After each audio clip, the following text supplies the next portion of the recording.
Pues ya estamos dentro, estamos grabando ya la sesión para aquellas personas que las puedan ver en diferido. Y, y empezamos, ¿verdad? ¿Sí? Venga. Bueno, pues buenas tardes a todos, a todas. Hoy en el Día Mundial de la Parálisis Cerebral, con mucho cariño y con mucha ilusión. Y bueno, realmente queríamos reflejar que somos cabezas visibles hoy de muchos testimonios de familias y profesionales que de alguna manera también traen, ¿no?, su aportación para esta sesión que hemos llamado Perspectivas Ecológicas y Sistémicas voy a mover esto un poquito aquí, en la atención pre, peri y postnatal, ¿vale? Son esas experiencias de familias profesionales las que van a nutrir realmente la sesión. Entonces, bueno, mi nombre es Diana, voy a liderar un poquito el hilo conductor, pero bienvenido que podamos escuchar cada una de estas aportaciones. Recordaros que esta sesión se graba, entonces aquellas personas, ¿no?, que lo sepáis, que estemos informados y bueno, pues que sí os pediríamos eso, que el vídeo esté apagado durante la sesión. Y todas las dudas que fueran surgiendo, pues que os animéis a compartirlas en el chat, ¿vale? Y desde ahí, pues también si en vuestro nombre figura a lo mejor el nombre de vuestra entidad, pues si podéis cambiarlo para que también luego nos podamos dirigir hacia vosotros a título personal, pues siempre nos ayudará a relacionarnos de una manera más cercana. Y dicho esto, pues ya empezamos. Empezamos con esta sesión y tenemos en pantalla a Uri Brofenbrenner, que seguro que muchos de vosotros le conocéis, le hemos estudiado, ¿no? Tenemos, bueno, pues tan carismático como es él, ¿no?, con su imagen. Y a su lado tenemos un diente de león. Un diente de león que quizás está con mucha intención desenfocado al diente en sí y está enfocando precisamente al entorno en el que pertenece, ¿no? Y desde ahí, pues bueno, Uri, psicólogo estadounidense, ¿no?, que es de origen ruso, que fue de origen, ya falleció, pues desarrolló lo que es la teoría ecológica con base sistémica para describir la importancia, ¿no?, de cómo los ambientes van a contribuir al desarrollo humano, en los que cada individuo, cada persona participa, ¿no?, que de alguna manera influye tanto de forma directa como de forma indirecta, ¿no? Entonces ahí estaríamos pensando en todo lo que es la familia, el sistema sanitario, la escuela, el entorno laboral, el entorno institucional, ¿vale? Entonces, bueno, pues desde ahí, desde esta teoría, pues de nuevo vemos otra vez el diente de león, esta vez sí está enfocado en la persona, pero bueno, queríamos precisamente en esta comunicación entender a la persona, ¿no? No tanto y no solo como una ente sobre la que de alguna manera repercute el ambiente, sino como una entidad que está en pleno desarrollo, ¿no?, que es dinámica y que va implicándose poquito a poco en el ambiente en el que se desarrolla, ¿no? Y de ahí influye va influyendo y se va reestructurando también el medio en el que vive. De ahí que exista también, Uri nos comentaba y describía, ¿no?, que de alguna manera existe una acomodación constante entre la persona y el ambiente. Entonces, Brufenbrenner lo que viene a decirnos es que la interacción que hay entre la persona y el ambiente, ¿no?, entendiendo como ambiente, como un concepto que es quizás complejo, ¿no?, porque se entiende incluso más allá del propio entorno inmediato, ¿no?, para poder de alguna manera ubicar, ¿no?, esas interconexiones que hay entre los diferentes entornos y las influencias que entre ellos se ejercen, es sobre la que vamos a ubicar, ¿no?, la importancia del ambiente ecológico. Y este ambiente ecológico, pues hemos querido también acercarnos a esta imagen que veis de las matrioscas, porque bueno, el ambiente ecológico tiene mucho que ver con las muñecas rusas, porque de alguna manera también se concibe, ¿no?, como un conjunto de estructuras que están seriadas y cada una de las cuales cabe dentro de la siguiente. Por esto, esta imagen, ¿no?, en la que vemos cada una de las matrioscas que pertenece a otra, pues es estupendo para ubicar, ¿no?, de lo que vamos a hablar. Entonces, el ambiente se concibe como un conjunto de estructuras seriadas y el paso siguiente nos sitúa de alguna manera fuera de lo que sería el camino conocido. Entonces, Uri nos ayuda a mirar más allá de la persona que tenemos delante, ¿no?, más allá de cada entorno por separado, y nos ayuda a observar, ¿no?, la riqueza y el valor que tienen las relaciones que existen entre ellos. Y aquí también queríamos resaltar, ¿no?, que Brofenbrenner pone el énfasis en el entorno, ¿no?, en las relaciones, pero sobre todo también en la experiencia que vive cada persona desde una perspectiva, digamos que integral, ¿no? El cómo lo siente, cómo lo vive, porque eso siempre nos va a ofrecer muchos más datos en relación a su vivencia, a cómo lo siente, a su conducta, que los propios hechos que puedan observar o que puedan describir terceras personas, ¿no? Entonces, por eso os hemos puesto estas imágenes, ¿no? Que quizás pues, nos ubica una intervención más centrada en el niño en algunas situaciones, ¿no? En otras vemos una intervención quizás más centrada en la familia, ¿no? Entonces, bueno, pues desde ahí, ¿no? Pues vamos a ubicarnos a qué sistemas pertenece, ¿no? Y de ahí también recoger su vivencia y el foco de alguna manera, dado que lo queremos rescatar desde esa vivencia de la persona en desarrollo, ¿no? Teniendo en cuenta los diferentes sistemas a los que pertenece, ¿no? Bueno, pues nos parece que tiene mucho sentido, ¿no? Que tiene como un argumento de mayor peso que ese profesional, pues aquí como lo vemos, ¿no? Con la bata blanca o aquí en la imagen de abajo a la izquierda, ¿no? Que de alguna manera en un momento concreto puede valorar cómo está ese niño, ¿no? Al final eso no dejan de ser, digamos, como una observación que, aunque esté basada en pruebas estandarizadas o en datos médicos, al final no deja de ser una intervención más aislada, ¿vale? Y de aquí Uri Grafenbrenner también hace mucho hincapié en ubicar enfatiza, ¿no? en el rol que desempeña cada una de las personas dentro del propio entorno, ¿vale? Tenemos ahí la matrioshka, tenemos aquí una imagen que también remueve, ¿no? Esa mujer en el puerperio, ¿no? Cómo se sentirá. Y cuando hablamos del nuevo rol nos estamos refiriendo al hecho de que en el momento en el que una mujer se convierte en madre, ¿no? O un hombre se convierte en padre, pues también de alguna manera suman a su rol individual, a su identidad, ¿no? Ese rol de madre, de padre, pero también lo suman a su mochila a ese rol también que también ejerce como hija o hijo de, ¿no? Entonces, bueno, eso va haciendo también un impacto en su identidad que también hay que tener en cuenta, ¿no? De alguna manera esa pareja pasa de tener un rol sentimental a ejercer de padres, ¿vale? Esa madre, padre, diferentes tipos de familias, ¿vale? Familias monomarentales, ¿vale? Para tener también esa pertenencia hacia hijos de, ¿vale?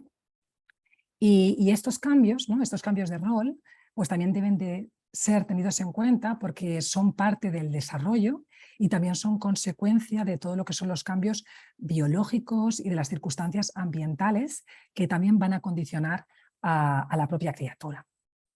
Entonces, desde ahí, ¿vale? Os mostramos este pequeño granito de arena que queremos aportar en un día como hoy, ¿vale? Pero siendo contundentes, ¿no? No es lo mismo. Y ahora vamos a ver un poco a qué nos estamos refiriendo, ¿vale? No es lo mismo nacer en tiempos de pandemia que no.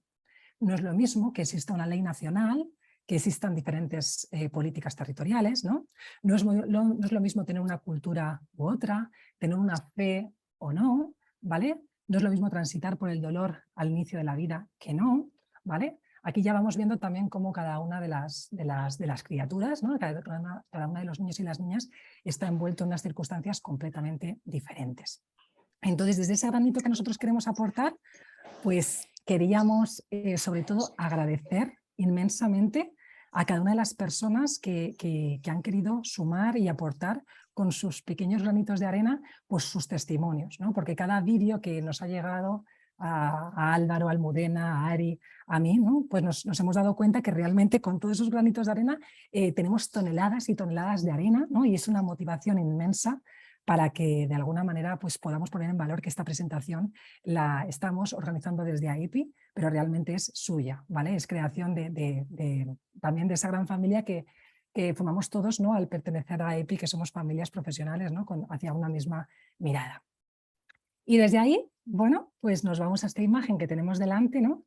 Porque Grafenbrenner, ¿vale? Que rescato también la idea, nos anima a dejar de mirar el árbol, ¿no? Para poder mirar el bosque, ¿vale? Esto es muy interesante porque nos anima a contemplar todo lo que hay alrededor de la criatura, todo lo que no es la persona en sí mismo, donde está incluido o se relaciona para de alguna manera ver la influencia de los sistemas y cómo, como decíamos desde el inicio, ¿no? Impacta de manera directa, ¿no? Ya sea por mamá, papá, los progenitores, hermanos, la escuela, pero también de forma indirecta en todo lo que son las leyes, la religión, la conciliación, la cultura, ¿no? Y desde ahí que tengamos claro que la criatura, ¿no? El niño o la niña como tal no aprende en un lugar extraño, ¿no? Con personas extrañas en un tiempo corto, sino lo hace durante todo el día con sus cuidadores, principales, con sus personas de referencia, sus personas favoritas, ¿no? Y bueno, lo hace aprendiendo y aprovechando todo lo que es la cotidianidad. ¿Vale? Entonces ahí quizás somos nosotros, ¿no? Los que debemos de cuestionarnos, ¿no? Cómo influyen, cuál es la influencia que ejercen cada uno de los sistemas. Entonces tenemos esta adaptación que hemos hecho de la teoría de Campbell, y lo que hemos pensado es que la mejor manera de entenderlo es precisamente dándole voz a las familias y a los profesionales para que podamos entender, ¿no? Cómo, bueno, aunque Bronfenbrenner ubicó y postuló diferentes niveles, diferentes sistemas, vamos a traducir en ejemplos concretos a qué nos estamos refiriendo y por qué de alguna manera impacta o no, ¿vale? En el desarrollo del niño. Y empezaríamos por el círculo, ¿no? Por la circunferencia más externa que representa lo que sería el cronosistema. ¿Vale? Aquí nos vamos. Entonces, cuando estamos hablando de cronosistema, estamos hablando de lo que es el sistema de orden temporal e histórico que afecta a la persona en función de la época en la que vive. ¿Vale? Estamos hablando de todo lo que es el desarrollo tecnológico, de problemas morales, de la pandemia, ¿no? Que al fin y al cabo nos ha tocado a todos. Y yo ya doy paso a mi compañera Lidia y a Paola para que ellas os puedan comentar con su testimonio. Mira, Paola, que ahora mismo está recién entrando. Bien, a ver. Lidia y Paola pertenecen al equipo Trasciende. Vamos a dejarlos que sean ellas las que nos cuentan. La pregunta sería, ¿de qué forma ha afectado la pandemia del COVID-19 a la situación de la atención temprana?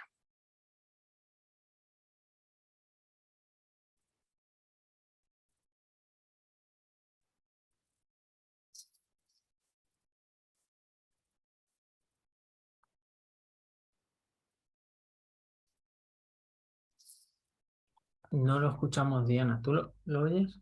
¿No? Está como parado. O por lo menos yo. A ver. Yo sí lo estaba... A ver, dejo de compartir. No, yo tampoco lo escuchaba, chicos. ¿No? Veía como la primera diapo. A ver, vuelvo a compartir. Yo en mi esta sí. Vamos a ver. A lo mejor tengo que activar algo. Compartir sonido, ¿no? Compartir sonido. Eso es. Compartir sonido. Eso es. Cosita. Vale. Fenomenal. Espera, pues vuelvo a compartir, que estamos aquí. Pues bueno que me hayáis dicho, si en algún momento dado veis... Gracias Espera, por vamos a invitarnos repetirla. a la presentación de... ¿Vale? Ahora perfecto. Ahora vamos a ver, vamos a poner desde el principio. Vale. Hola, buenas tardes. Perfecto. Mi nombre es Lidia Rodríguez, mi compañera Paola de la Mano, y venimos a compartir la experiencia desde Plena Inclusión y la Universidad de Castilla-La Mancha, en concreto desde el equipo Trasciende. Vamos a compartir lo que aprendemos escuchando a familias y profesionales de atención temprana durante la pandemia. Gracias por invitarnos a la presentación de esta mesa y enhorabuena a los organizadores. Vamos a intentar aportar también nuestra perspectiva, nuestro granito de arena a lo que han sido experiencias sobre prácticas en atención temprana centradas en la familia. Como consecuencia de la situación sociosanitaria provocada por la COVID-19, desde el equipo Trasciende nos involucramos en el cambio social que estaba produciendo el confinamiento, desarrollando necesariamente un papel de observador del cambio.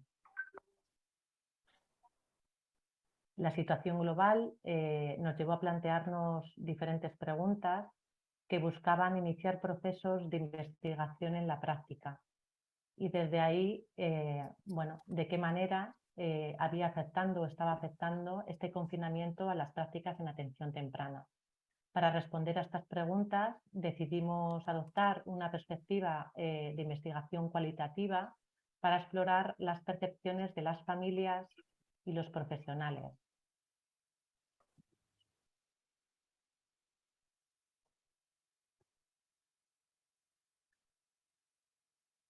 La pregunta de investigación en la que nos centramos fue cómo ha afectado el confinamiento a las prácticas de atención temprana en Castilla-La Mancha, y enseguida nos dimos cuenta que la situación de confinamiento y las prácticas de atención temprana no habían afectado de una única manera, sino que había tantas realidades como personas estaban involucradas o estuvimos inmersas en esa situación de COVID.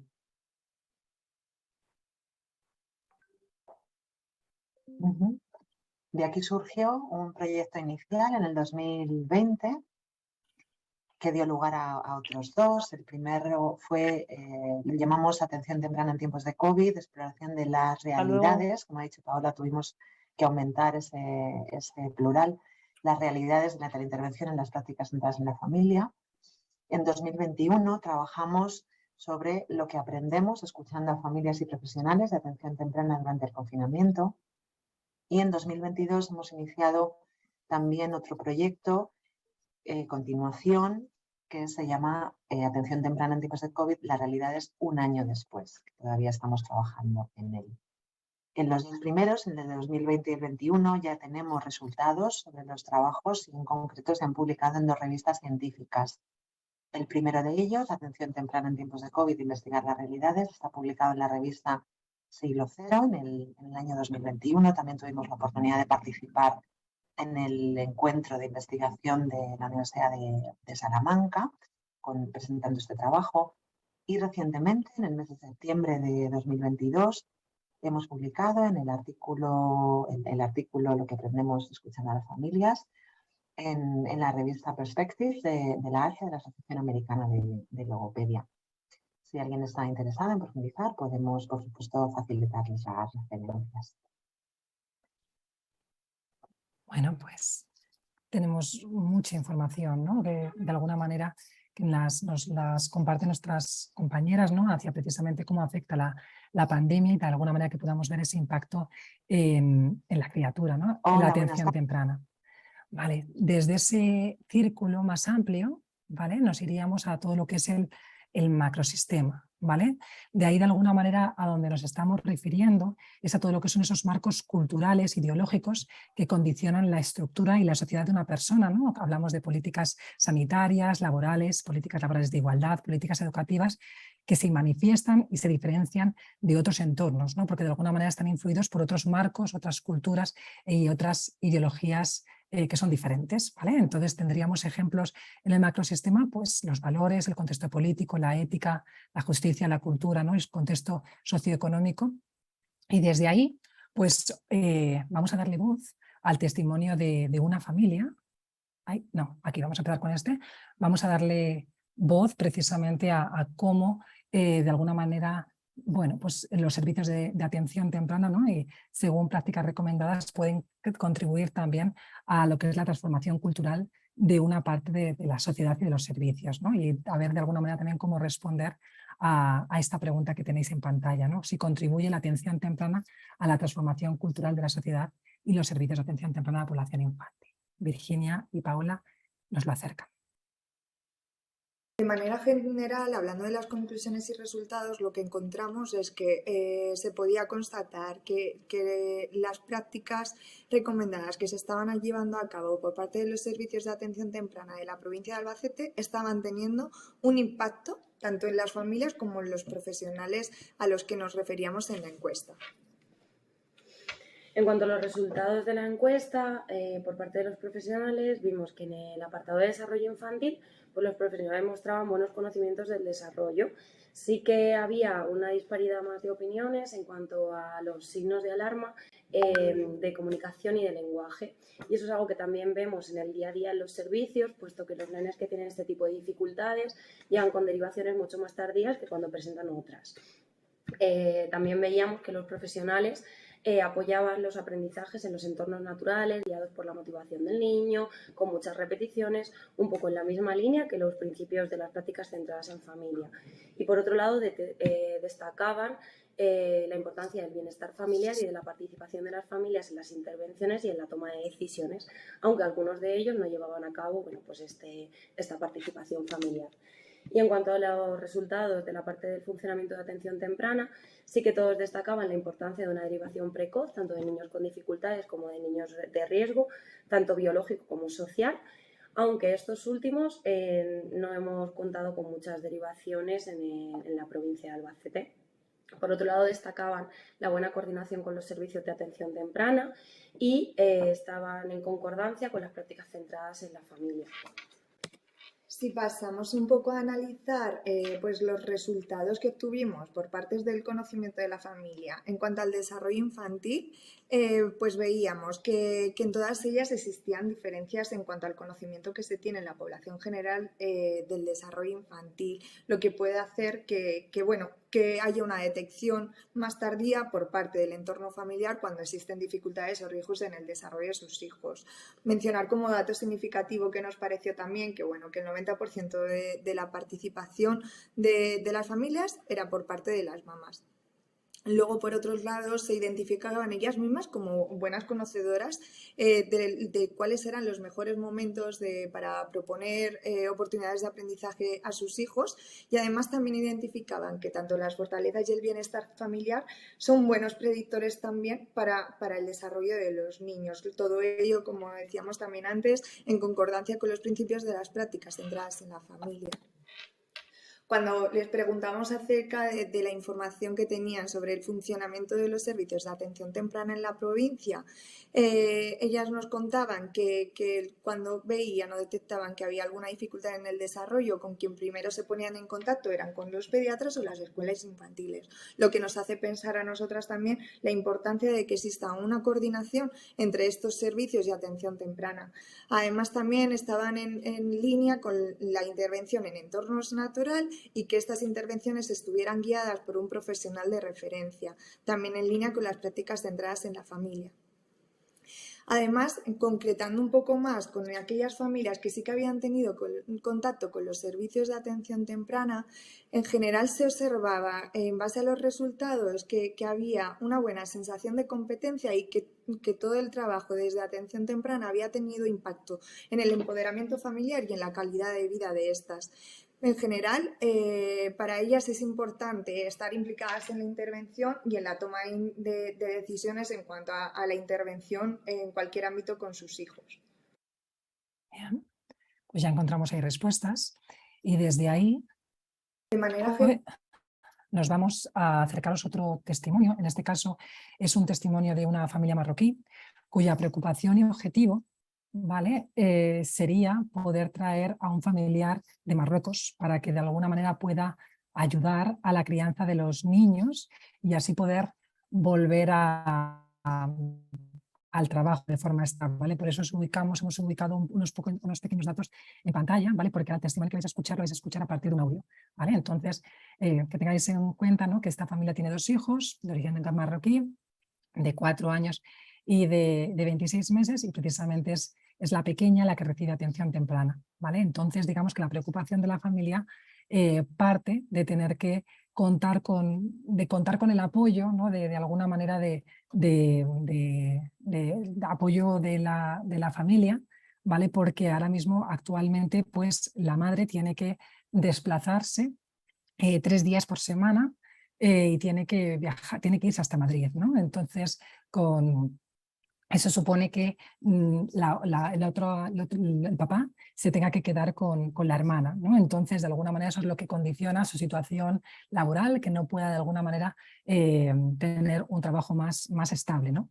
Entonces, aquí la razón también, porque os estamos comentando este caso, para que también veamos también cómo influye, ¿no?, todo lo que es a nivel la nacionalidad que tengas, ¿no?, para que también podamos ver cómo de alguna manera la legislación competente, ¿no?, en diferentes países, bueno, pues puede repercutir de alguna manera en las necesidades del niño, viene porque la legislación que hay entre España y Marruecos no permite la libre circulación de personas, ¿no? Y entonces, de alguna manera, para que esta familia pudiera traer a un familiar, tendría que cumplir unas condiciones que son, bueno, pues delicadas, ¿no? Por una parte, el padre debe demostrar que tiene un trabajo estable, presentando un contrato y nóminas por 6 meses. También tendría que presentar esas nóminas que fueran de un mínimo de cantidad, de 1.300 euros netos, ¿no? Y también, de alguna manera, si viniese ese familiar, pues también esa familiar no tendría no debería estar trabajando en Marruecos y de alguna manera la familia también tendría que acreditar, ¿no?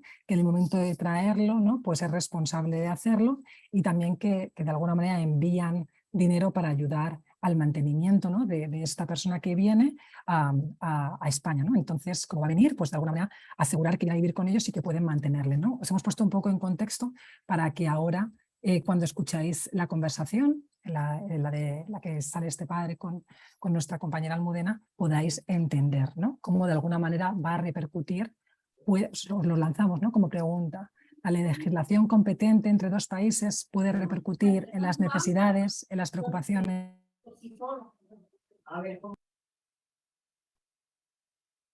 Vale. Pues vamos a poner el audio para que lo escuchéis. ¿Y tú qué hemos hecho cuando me planteasteis ese objetivo? ¿Qué cosas habías hecho tú para intentar traer un familiar? ¿Y qué barreras te has encontrado a nivel de leyes de la comunidad autónoma y de España? Pues yo lo que hice me fui a la extranjería a ver si nos pueden dejar traer algún familiar y tal, pero me han pedido unos documentos que no se pueden conseguir y eso es difícil de conseguirlos. ¿Es solo por las políticas que hay con tu país? Sí, claro, por las políticas, porque si no estuvieran las leyes así tan complicadas, nos podemos traer un familiar sin ningún problema, pero ahí nos han pedido documentos que no se pueden conseguir, que son difíciles de conseguir. ¿Y cómo influiría en tu familia que viniera un familiar y tú pudieras volver a tener un trabajo estable? Sí, nos vendría bien, así que venga, por ejemplo, una hermana o mi madre mismo, que se quede con la cría y a la madre que se quede con el crío yendo al hospital y yo puedo seguir con el trabajo para poder tener ingresos como antes. Vale.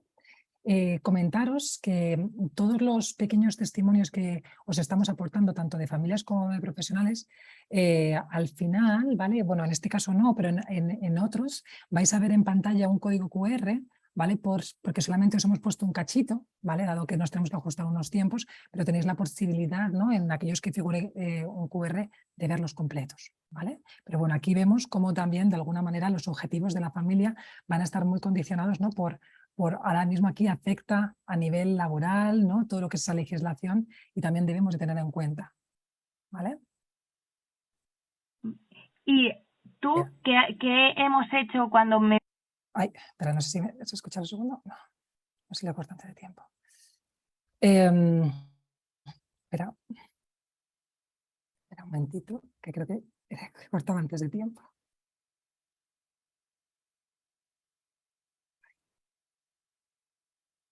Si no estuvieran las leyes así tan complicadas, nos podemos traer un familiar sin ningún problema, pero ahí nos han pedido documentos que no se pueden conseguir, que son difíciles de conseguir. ¿Y cómo influiría en tu familia que viniera un familiar y tú pudieras volver a tener un trabajo estable?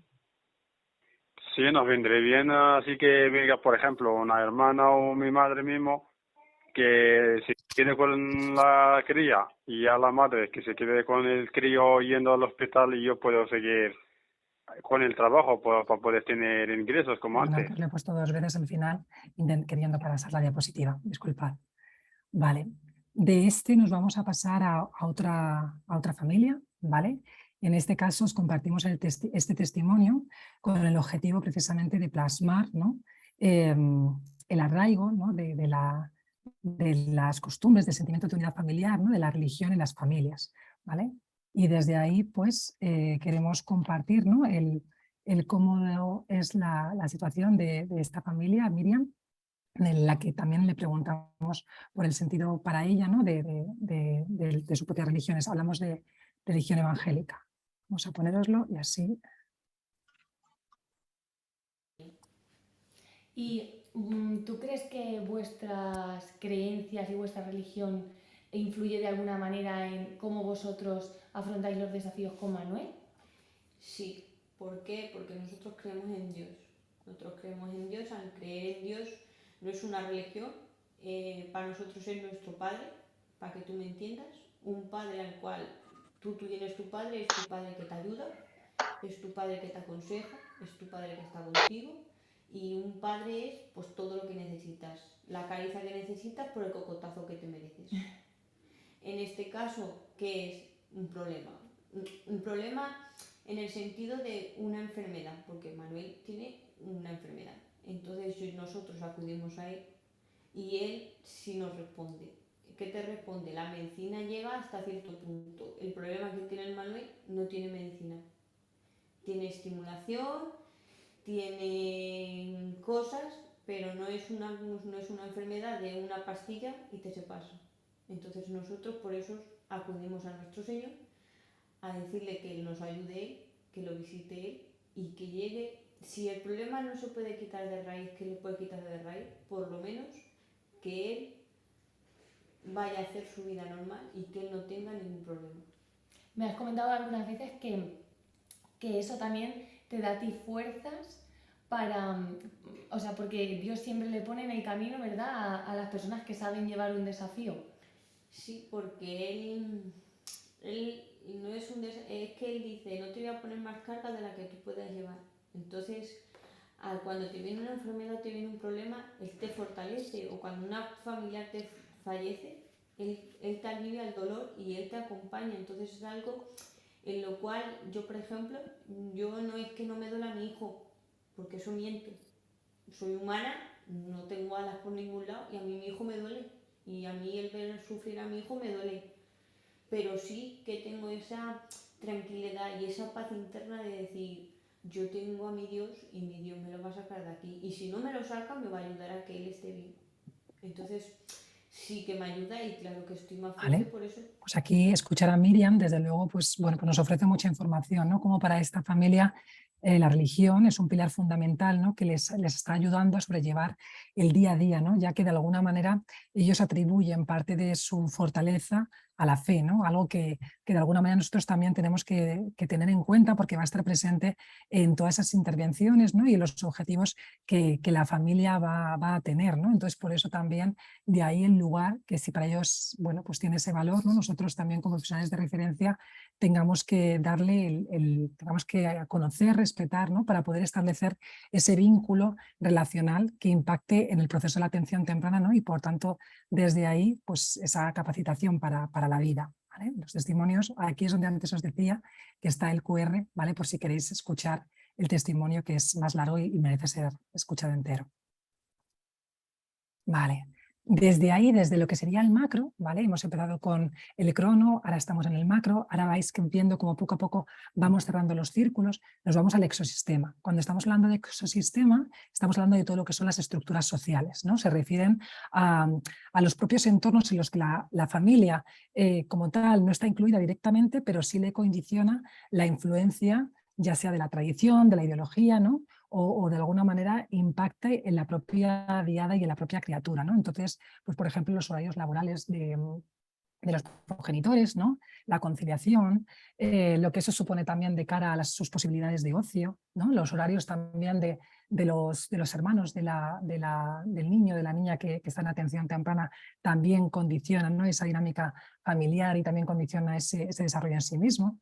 Aquí veíamos también el impacto del sistema educativo, ¿no? El valor de las asociaciones, ¿no? La importancia que tienen las asociaciones, ¿no?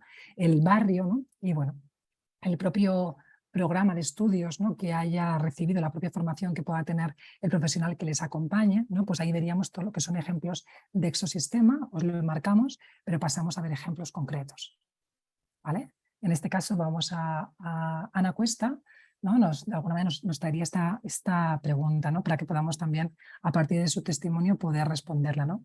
¿Cómo impactan en las familias y los profesionales los cambios de legislación?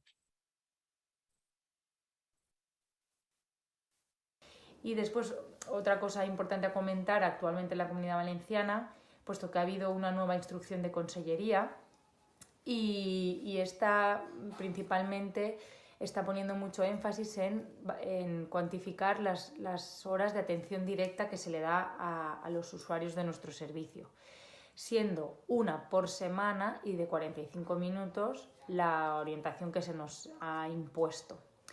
Y pensamos que esto está mermando mucho la calidad del servicio, puesto que deja menos lugar a todo este tema de las coordinaciones, de acudir a las reuniones en las escuelas o a las intervenciones en el hogar. Y, por ejemplo, también en el caso de las herramientas que se utilizan dentro de las prácticas centradas en la familia, como puede ser una EBR, que requiere de bastante tiempo, pues si la limitación es a una a la semana y de 45 minutos, pues también está dificultando incluso el uso de estas herramientas tan básicas. También nos hacen llevar un registro de firmas por parte de las familias cuando asisten al centro y cuando no asisten, con justificante, y nosotras debemos poder ofrecerle la posibilidad de recuperar la sesión si está justificada, a la vez que también debemos recuperarla en caso de que la enfermedad sea por parte del profesional o que el profesional haya acudido a una formación. Nosotras esto lo veníamos haciendo, ¿no? Sin que mermara la otra parte que hablamos, que es importante también y no es atención directa, pero siempre que se puede nos hemos intentado acoplar a los horarios de las familias, sus citas con los médicos, y cuando nosotras nos hemos ido, pues si se ha podido recuperar se intenta dentro de una lógica, pero pensamos que esto, pues de hecho estamos notando en nuestras familias que el que esté todo tan controlado bajo firmas y tan registrado y demás, que les está generando incluso un estrés, porque están nerviosas pensando que si la próxima cita que le vamos a ofrecer para recuperar la que no han podido venir va a poder entrar dentro de su horario y sus rutinas o va a suponerles un estrés mayor. Y pensamos pues que nuestro objetivo, ¿no? es de ayudar y hacer fácil la vida a la familia, no generar mayor estrés, ¿no? Pues esos cambios también a la hora, los cambios de legislación, ¿no? Todo lo que nos está explicando Ana con todo el tema de los horarios, pues también condiciona. Vamos a dar paso también a Monse, ¿no? En el que también, bueno, pues a la hora de tener en cuenta, ¿no?, los servicios de atención temprana precisamente en los entornos rurales, bueno, pues cómo de alguna manera impacta, ¿no?, en todo lo que es ese proceso de transición, ¿vale?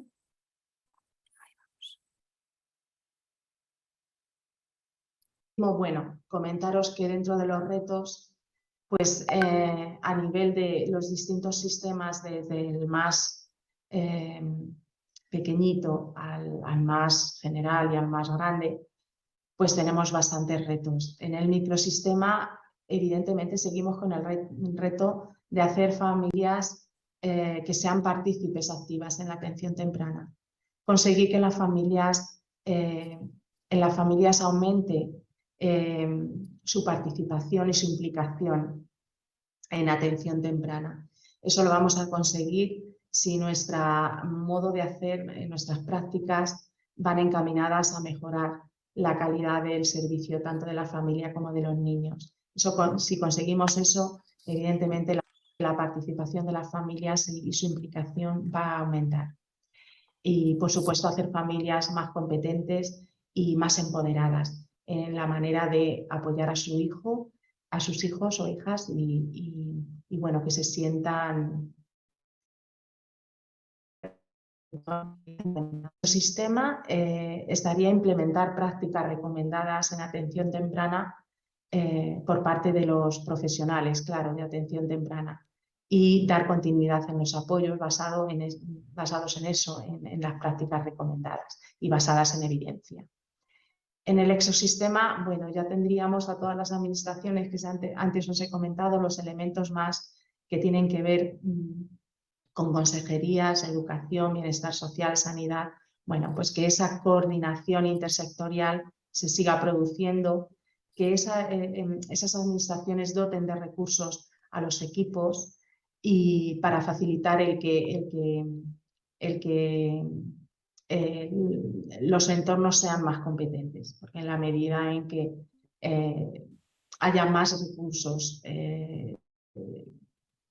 la calidad del servicio aumentará y iremos avanzando en estos retos. Y por supuesto también datos compartidos que podamos manejar y reportar datos de nuestras maneras de hacer y de nuestras prácticas para poder legitimar este enfoque, este nuevo enfoque y esta nueva mirada. Y por último, en el macrosistema, bueno, tener una visión compartida de la atención temprana, sobre todo desde un marco más legislativo, legislar y crear normativa y producir normativa alineada con las prácticas recomendadas. Eso es fundamental para que todo el sistema y el engranaje que os comentaba al principio de la presentación pues funcione y realmente impacte en calidad de servicio tanto a las familias como Bueno, para el se nos niño. ha hecho además ahora estábamos en ecosistema, pero nos ha hecho también unas pequeñas pinceladas de micro, ¿no? Sexo y macro, al final también, bueno, pues cada uno va haciendo su aportación y la verdad es que siempre enriquece. Pasamos al qué papel de alguna manera juegan también las asociaciones profesionales, ¿no? En la evolución de la atención temprana, en el impacto hacia el niño, y Lidia y Claudia nos lo cuentan.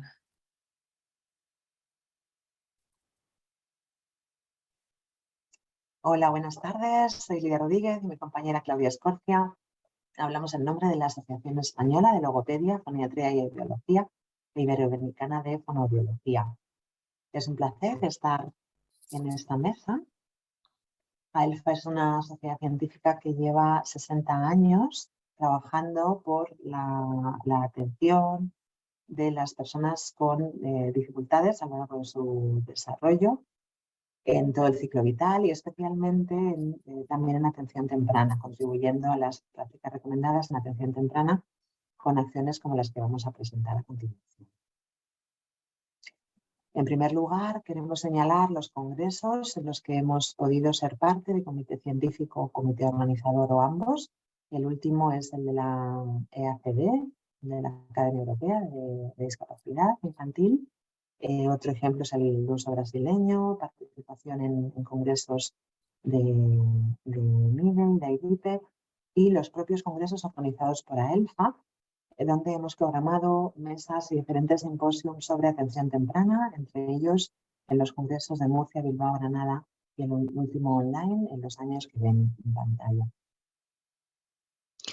AELFA también está muy implicada en las publicaciones y en dar evidencia científica a las prácticas recomendadas en atención temprana y, por tanto, realizó en el año 2016 y posteriormente en el año 2018 2 monográficos en donde participaron los principales autores relacionados con la temática.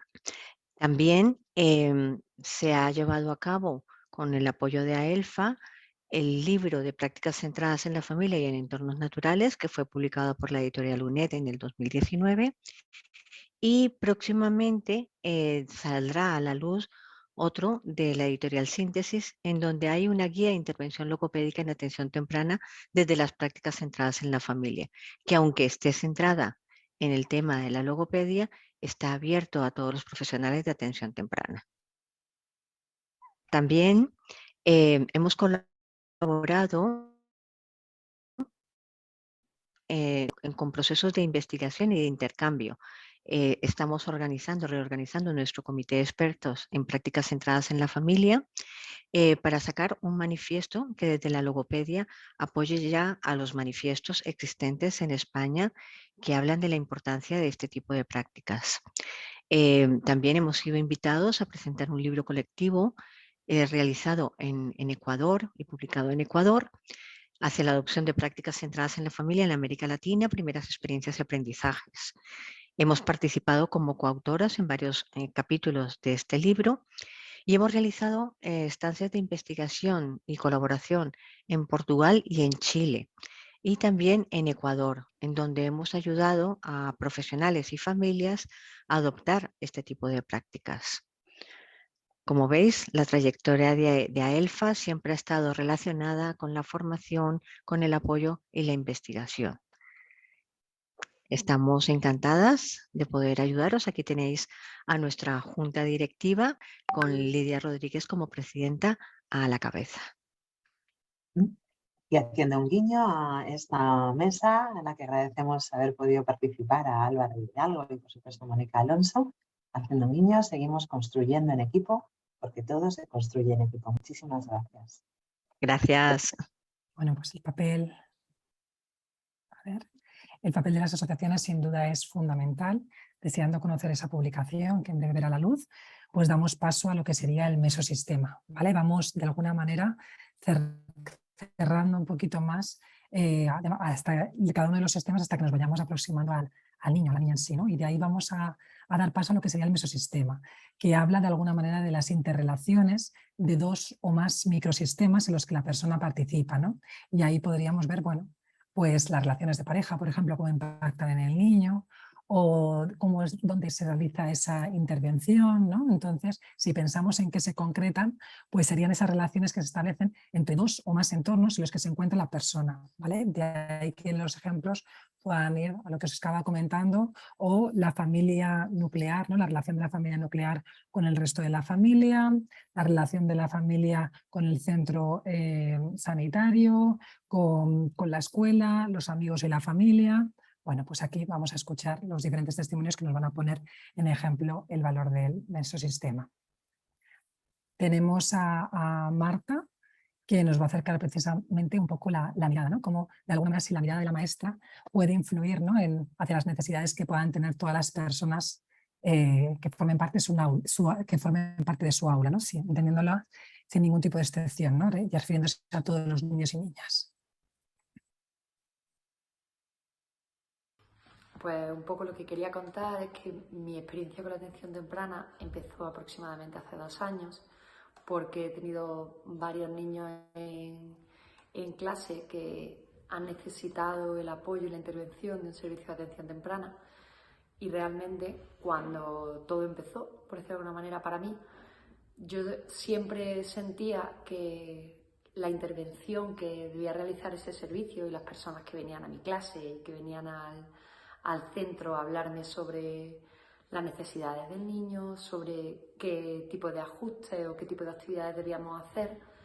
Realmente mi opinión y mi pensamiento era, pero vale, ¿y qué vais a hacer vosotros para que mi clase funcione? ¿Qué vais a hacer vosotros para que este niño esté en la clase como los demás?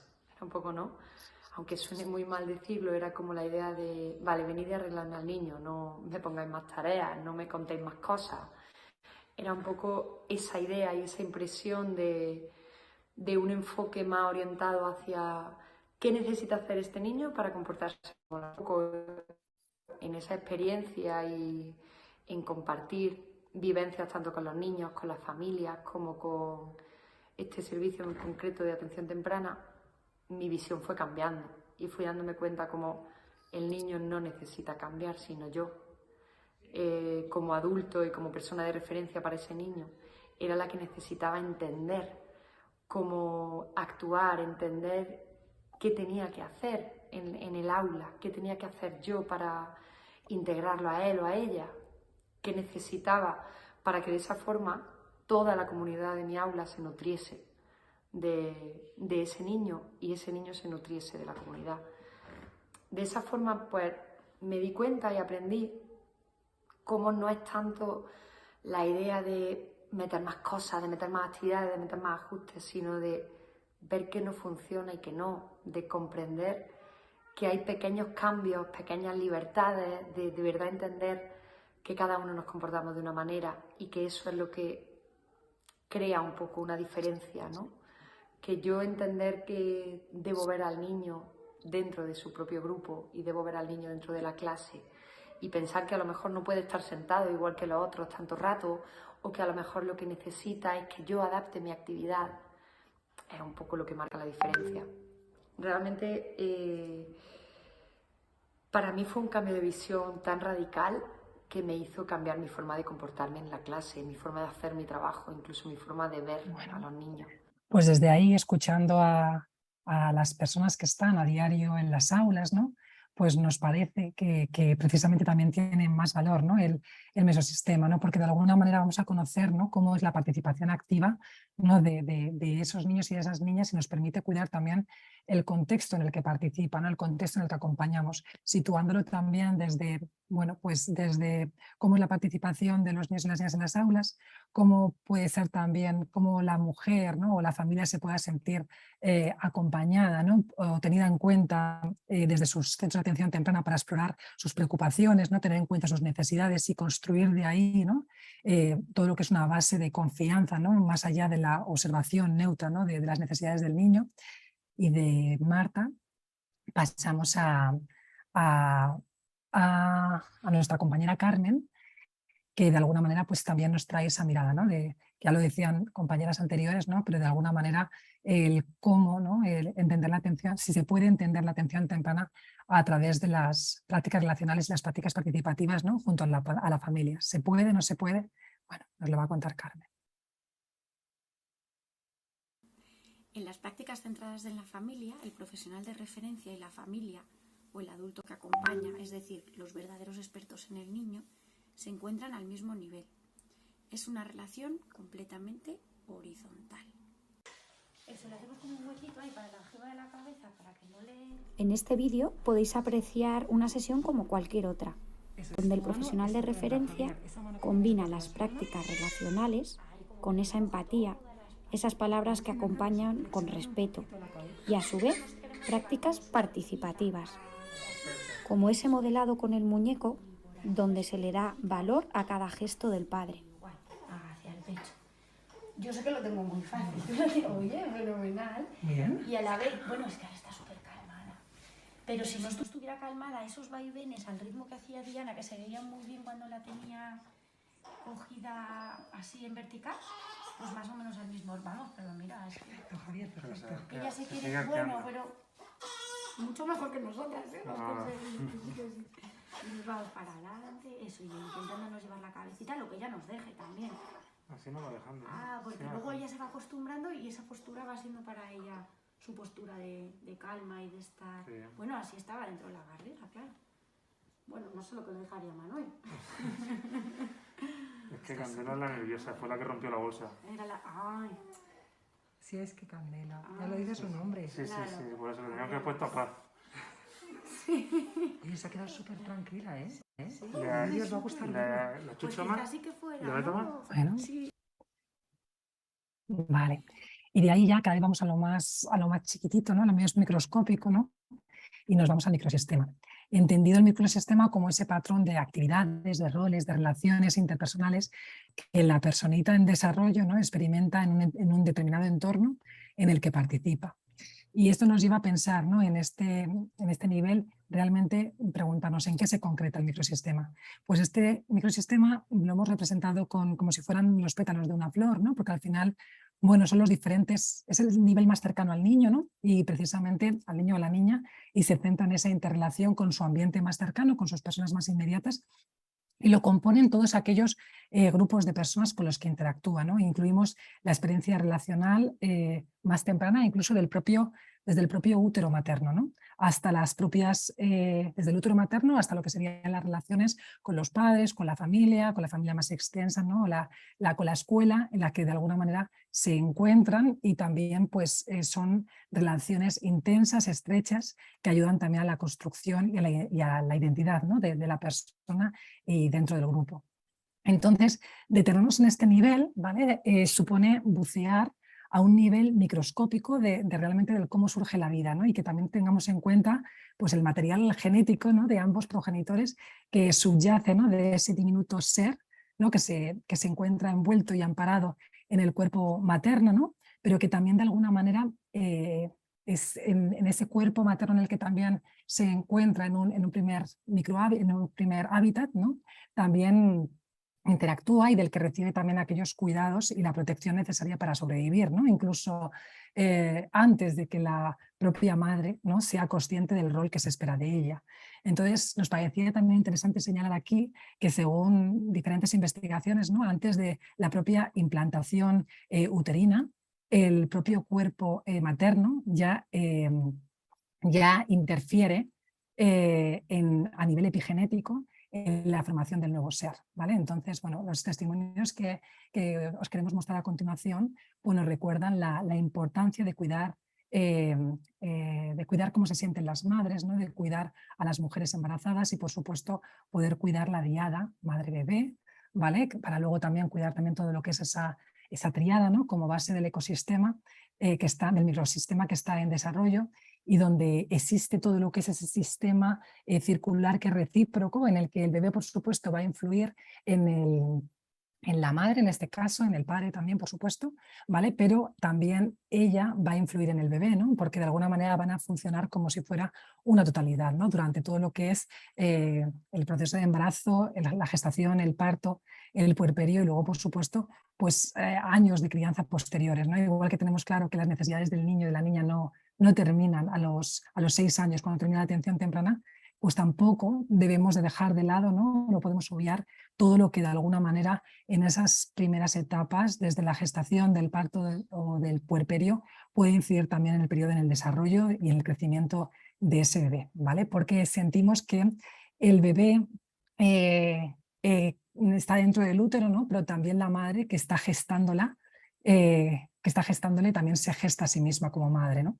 Entonces, desde ahí, desde el revisar cómo está la madre, pues queremos poner el foco en que toda la sociedad, ¿vale?, se gesta con cada criatura que nace, ¿no? Entonces, la forma en la que observamos y nos ocupamos de sostener la vida y a quienes la hacen posible impacta sobre cada uno de nosotros y nos define como humanidad. Así que os dejamos los testimonios.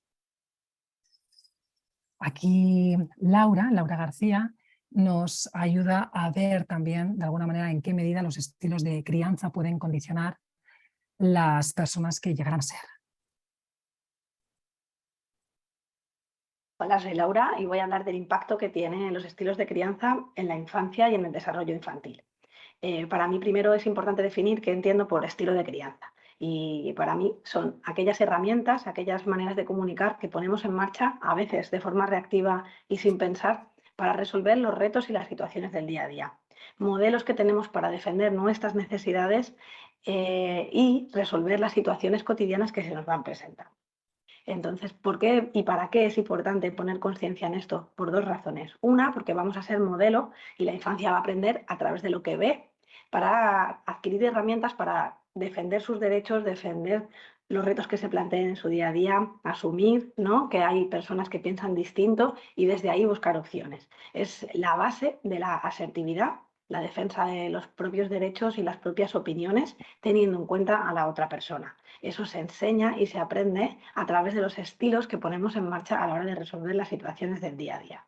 Y a mí me gusta mucho, para terminar, una paradoja que tiene que ver con una casa, ¿no? Imaginaros que tenéis que ir a dormir y que la puerta de vuestra casa está siempre abierta. ¿Cómo dormiríais? ¿Cómo sería vuestro sueño? Pues ese sería el estilo demasiado permisivo, ¿no?, donde no hay nada y no tengo adultos que me hagan sentir seguro y que el mundo es confiable. Por otro lado, el otro extremo, ¿no?, el de la firmeza, yo lo represento con una puerta que no puedes abrir, no tienes esa llave, está siempre cerrada. ¿Cómo te sentirías, no?, que no puedes tomar acción ni partida ni puedes salir de ahí si lo necesitas? Y el estilo donde tenemos el equilibrio sería la puerta, puedes cerrar cuando necesites, cuando sientas que tienes que estar seguro para dormir, por ejemplo, ¿no? Pero cuando alguien venga, cuando quieras abrir esa puerta, tienes a tu disposición la llave y puedes decidir cuándo entrar y salir. ¿Vale? Pues esa sería la paradoja. ¿Cómo sería tu sueño? Serían las habilidades que aprende la infancia cuando ponemos en marcha un estilo para resolver los retos u otro. ¿Qué es lo que pasa en el día a día? Que a veces el impulso nos lleva a ir de un estilo a otro estilo y nos cuesta encontrar ese equilibrio, ¿no? Cuando estamos descansados nos movemos en la amabilidad y en el cariño, y cuando ya estamos muy cansados, entonces nos vamos al otro lado y ¡basta ya!, ¿no? ¿Qué digo? Para tomar conciencia, importante mantener ese equilibrio y pensar cuál es su necesidad y cuál es la mía, voy a ser capaz de encontrar una vía en el medio. Bueno, pues Laura nos acercaba Podéis ver el completo ahí en el código QR, pero cómo los estilos de crianza condicionan. Y damos paso a Coral, ¿vale? El testimonio de Coral precisamente responde un poco a esos comentarios que os hacía, ¿no? Desde las primeras etapas, pero ella en su testimonio, ¿no? Dice que quizás ella no estuvo a la altura y nosotros agradecemos enormemente su testimonio porque realmente sí invitamos al foro a que pensemos, ¿no? Qué influencia y qué responsabilidad, ¿no? De alguna manera tuvo el entorno que acompañó a esta familia. Testimonio más de los tantos que escucharéis a lo largo de vuestra carrera profesional. No sé si es importante o no, pero vamos, para nosotros es importantísimo, puesto que a raíz de este nacimiento nuestra vida cambió radicalmente.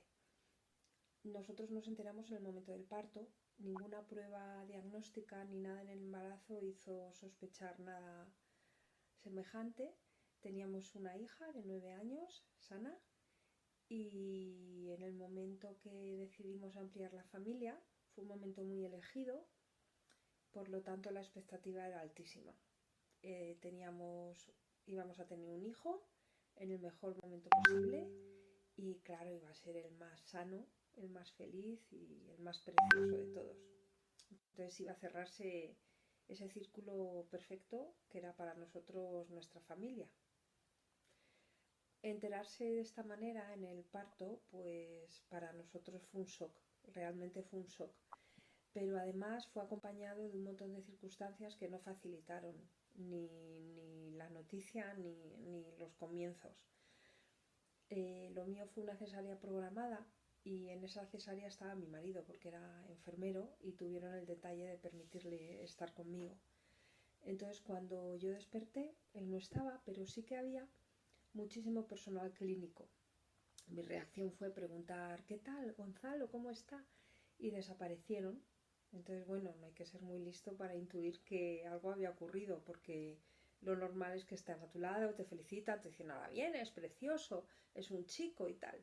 Pero bueno, desaparecieron. Lo único que yo escuché fue: ahora viene su marido. Yo volví a dormir y efectivamente cuando desperté de nuevo mi marido estaba ahí conmigo y no tenía muy buen aspecto. Él fue a quien consideraron que era el mejor responsable para darme la noticia, le dejaron solo y él me la dio pues como pudo. Me comentó lo primero que efectivamente que habíamos tenido a Gonzalo, que estaba medianamente bien, pero que había un problema, que estaba malito del corazón. Yo no sé por qué, de verdad que no me afectó, pero inmediatamente después yo pensaba que había una solución. Entonces le dije: no te pasa nada, cariño, no te preocupes. ¿Dónde vamos y a quién buscamos? Pero esto se va a solucionar. ¿Qué tal mi hijo? Lo siguiente que me comentó fue: bueno, es que no solo está malito el corazón, es que además tiene síndrome de Down. Aquello de verdad fue terrible, fue un shock. Yo empecé a convulsionar, tuve una complicación posparto gravísima a raíz de aquello y no sé por qué reaccioné así de mal. Mi experiencia con la discapacidad intelectual era mínima. En mi familia nadie sabía nada de esto, no había nadie afectado. Yo tenía mi mochila de prejuicios, ¿no? de conocidos o de esas ideas que tienes preconcebidas en la vida cuando tú tienes una experiencia diferente. Y como ponerse en el lugar de otro es tan difícil, ¿verdad? Pues digamos que yo lo viví de una manera muy negativa, muy negativa. Yo entré en quirófano al poco tiempo y yo a mi hijo no le conocí. El neonatólogo de esta clínica consideró que era mejor que lo trasladasen a Ramón y Cajal, entonces el posparto fue terrible. ¿Por qué? Por un lado yo estuve gravísima. Por otro, yo conocí a mi hijo a los 16 días, cuando a mí pudieron darme el alta. Y además, todo lo que había a mi alrededor era un duelo. Pero un duelo hasta tal punto que costaba que hubiese luz en la habitación. Todo era llanto. Había un solo ramo de flores. Yo oía la algarabía y la alegría de las habitaciones de al lado. Y de verdad que es muy difícil no vivirla en la tuya. Yo como no conocía a mi hijo, no hice el piel con piel, no tuvieron que retirarme la leche, estuve realmente malita, pues me imaginaba a mi hijo con tridente, me lo imaginaba como un monstruo. Empecé a conocer otra faceta de mí. Yo pensaba que era un tipo de persona y de pronto me vi sorprendida con unos deseos terribles, deseos hacia mi hijo. Sonaba el teléfono en control y yo pensaba que sea el Ramón y Cajal, que me digan que se ha muerto. No lo entendía, no lo aceptaba. Pasé por varias fases, primero de dolor horrible extremo, luego pensé, esto ha sido un error, a nosotros esto no nos puede estar pasando, busca a nuestro hijo, le hacía a mi marido que saliera, él volvía y me decía, ya he estado en el nido coral, este hijo es mío, lo cogí yo entre mis brazos cuando lo sacó el ginecólogo de ti y es nuestro hijo. De ahí pasé a decir, vale, pues como a nosotros esto no nos puede estar pasando y yo esto no lo quiero, lo vamos a dar en adopción. Él a todo me decía que sí, pacientemente. Entonces, bueno, digamos que ese primer contacto con esa maternidad fue muy dura, muy dura. Además coincidió con que a mí me despidieron en el propio hospital. Me comunicaron que como no iba a ser capaz de seguir adelante con mi trabajo, que mejor lo dejábamos. Yo firmé eso como podía haber firmado mi sentencia de muerte. Yo no estaba realmente para nada. Lo firmé y me quedé en el paro. Salí de allí con otra vida, sin trabajo, con una tristeza terrible, en estado de shock, y me tocó ir a por mi hijo, claro. Porque como los papeles de adopción se retrasaban, pues creímos conveniente que en vez de dejarlo en el hospital, pues no lo llevamos a casa. Nos fuimos con Gonzalo. El momento de ir a por él fue rarísimo, porque se supone, vamos, yo con mi hija, no sé, desde el minuto 1 tuve esa relación filial maravillosa, ¿no? Me la comía, o sea, yo estaba feliz. Con mi hijo no, yo le cogí, intentaba que eso me saliese, efectivamente, era un niño muy bonito, pero no era capaz de relacionarme bien con él. Ese mismo día fuimos directamente a la Fundación Síndrome de Down y la verdad es que yo no entendía nada. No entendía por qué a mi alrededor todo el mundo estaba feliz, todo el mundo trataba de decirme que, bueno, pues que era lo mejor que me había pasado, que puestos a tener algo, mejor síndrome de Down, que iba a tener un montón de ventajas a todos los niveles sociales, no sé qué. Que de verdad, que era un angelito del cielo. Yo que sé, la verdad es que oímos de todo tipo de cosas con las mejores intenciones, pero desde el punto de vista mío, en estado de shock, en ese duelo tan terrible, pues nada me venía bien, fue complicado. Y además es que las palabras importan mucho. Entonces yo no me sentía identificada con ninguna, ni consideraba que era un angelito del cielo, ni consideraba que fuese justo. Pero por él, no por mí, yo ya tenía mi vida, no sé cómo explicarlo. Era un dolor por él, porque esa mochila de prejuicios previa que yo ya llevaba, en cierto modo me decía que la vida no iba a ser fácil, que iba a ser complicada, y mucho. Y entonces yo no quería eso para mi hijo, era mi mayor tesoro. ¿Cómo yo voy a estar feliz a pesar de todo lo que me contaban? Digo, ay, son muy cariñosos, ay, todo prejuicios, todo. No, es una persona sin su calificativo, tiene síndrome de Down o no podía no tenerlo. He aprendido a respetarle y es verdad que todo fue muy duro. No, yo tenía depresión, no estuve a la altura. Sinceramente no estuve a la altura. Te culpabilizas de todo. ¿Por qué? ¿Qué pasaría? Yo no estuve a la altura, decía Coral. Y estos testimonios que nos parecen que son de una gran valentía, ¿no? Por su parte, a la hora de compartir, ¿no? Su vivencia, nos hacen de espejo, ¿no? Para ver realmente si la percepción que ella tenía de si estaba a la altura o no, de alguna manera era el espejo de lo que debía haber recibido, ¿no? Como cualquier mujer, ¿no? Que cualquier familia que va a acoger a su bebé con la que se encuentra por primera vez, ¿no? Pues este testimonio lo hemos querido poner porque al final, bueno, pues las percepciones, el dar la bienvenida a cada niño, a cada niña, pues está envuelto en una serie de circunstancias, ¿no? que condiciona ese primer contacto, esa percepción, y del que también nosotros podemos aprender, ¿no? Y ser, bueno, pues ser,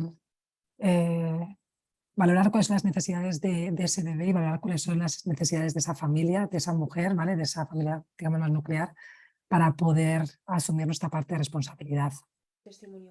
Desde aquí, ¿no? Desde esa frase que antes os decíamos, ¿no? De alguna manera el ver, ¿no? El cómo la sociedad sostiene a las madres, a cómo sostiene a la familia. Bueno, nos estamos enfocando en la madre, pero siempre ubicamos los diferentes tipos de familias que hay, ¿no? Pero quizás también por el peso de las madres, que aunque cada vez existe más corresponsabilidad, ¿no? Pero bueno, pues llevan un gran peso, pues quizás, ¿no? El cómo se sientan apoyados, qué red de apoyo también tengan, pues también puede influir o no en los niños y las niñas, ¿no? Entonces, bueno, escuchamos a Yolanda, que también es una profesional dedicada al acompañamiento y la maternidad, que quizás ella nos habla de algo que es una necesidad, ¿no? Para todas las mujeres, pero que quizás Coral no lo tuvo, ¿vale?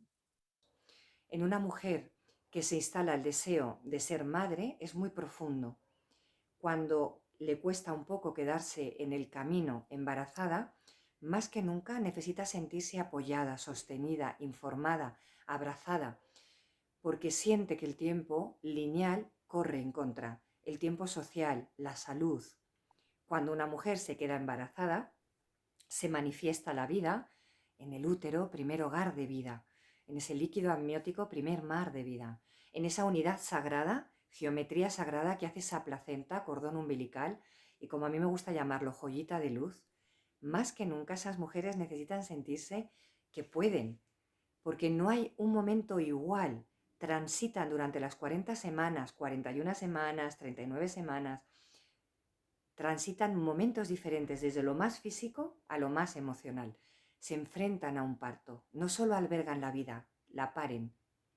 Necesitan información, apoyo, sostén, abrazo, porque contienen para luego sostener. Una mujer que nace madre, que empieza toda esa historia del puerperio, el posparto, se produce esa diada, esa dualidad, esa diada, y es muy esquizofrénico ese presente que solamente se instala, que lo marca el bebé. Es el presente del bebé y a lo largo de la vida. Más que nunca necesitan sentir que haya un pensamiento social, económico, político, familiar, una estructura que acompañe a esas mujeres viviendo estos ciclos femeninos. El del posparto es un ciclo muy silenciado. Bueno, pues lógicamente lo que vemos es que Coral no tuvo esta red de apoyo de la que habla Yolanda. Y vamos a dar paso a Claire, que también, bueno, pues ella como trilliza de 2 hermanos con país cerebral, el día de hoy también nos ayuda a que de alguna manera no podamos responder a esta pregunta, ¿no? ¿Cómo influyen en los profesionales sus propias experiencias vitales?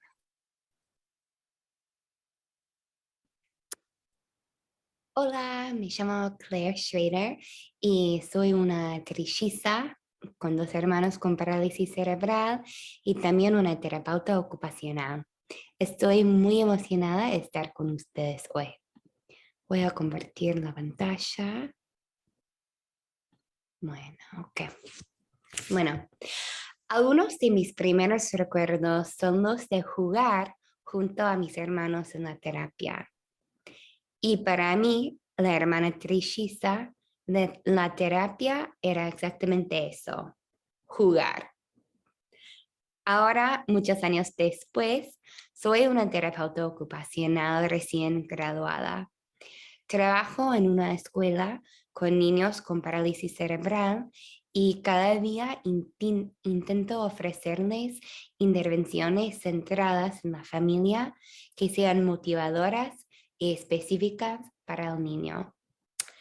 Mi infancia al lado de mis hermanos impactó cada parte de quién soy. Hoy son estas experiencias y los terapeutas que las permitían las que influyen en el enfoque que tomo con mis propios pacientes. Para esta presentación voy a hablar sobre las palabras con F, la familia, la diversión y el futuro. Empezamos con la familia. Los mejores terapeutas trabajaban con mis hermanos y yo también juntos. y celebraron el hecho de que los hermanos son típicamente los mejores compañeros de juego.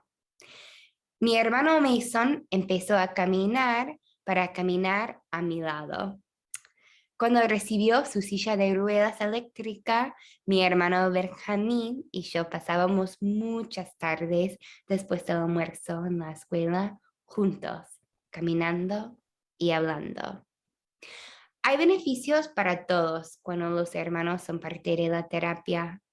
Para mí, quería estar con mis hermanos y estaba más contenta cuando estaba en terapia con ellos. Para mis hermanos, participaron mejor en terapia y afuera de la terapia cuando yo estaba. Hablando de la diversión, los mejores terapeutas crearon intervenciones que se centraban en las pasiones y personalidades de mis hermanos.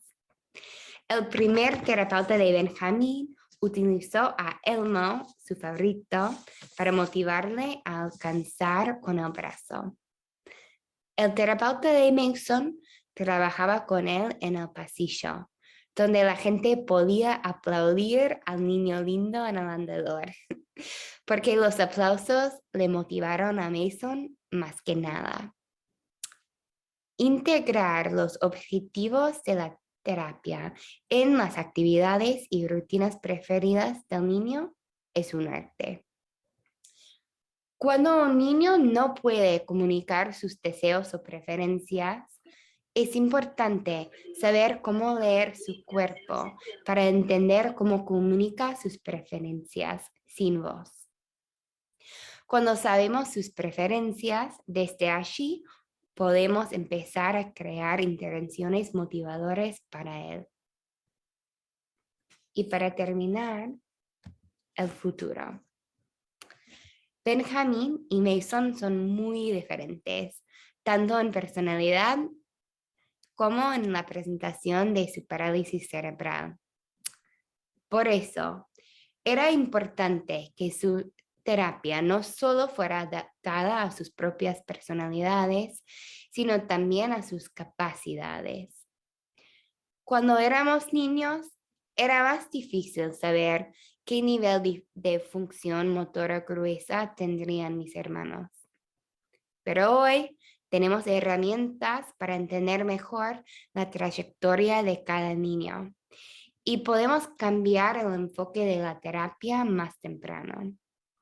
Podemos reconocer cuando niños como Benjamín deben empezar a aprender a manejar una silla de rueda eléctrica o a escribir por un teclado. Para Benjamín, una manera de prepararle para el futuro era enseñarle cómo pedir ayuda. La habilidad de pedir ayuda es el primer paso de la habilidad de dirigir su propio cuidado. Y eso es una habilidad muy importante para todos nuestros niños con parálisis cerebral.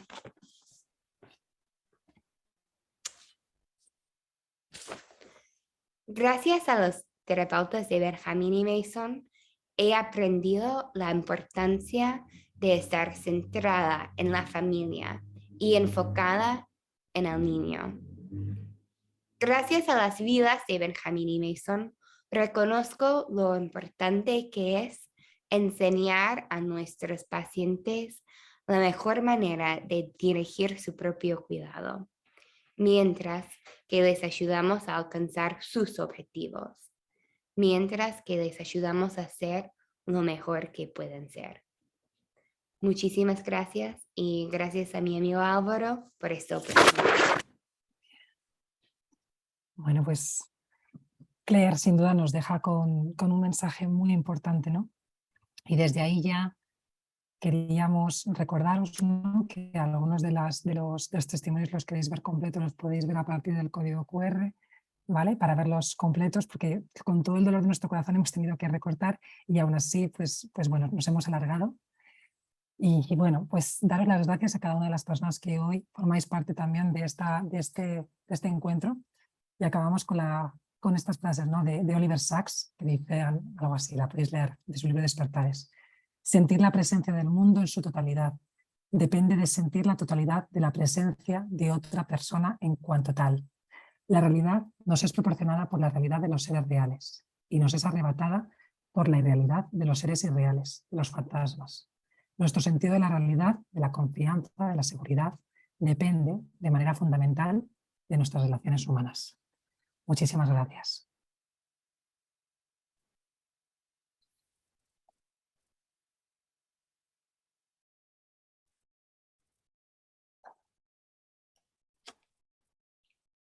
Muchísimas gracias. A ti, Claudia. Gracias. Bravo. Gracias, Diana, A vosotros. Almo y Ari, sobre todo por todo el currazo. Muchísimas gracias. Preciosa ha quedado, ¿eh? Chulísimo.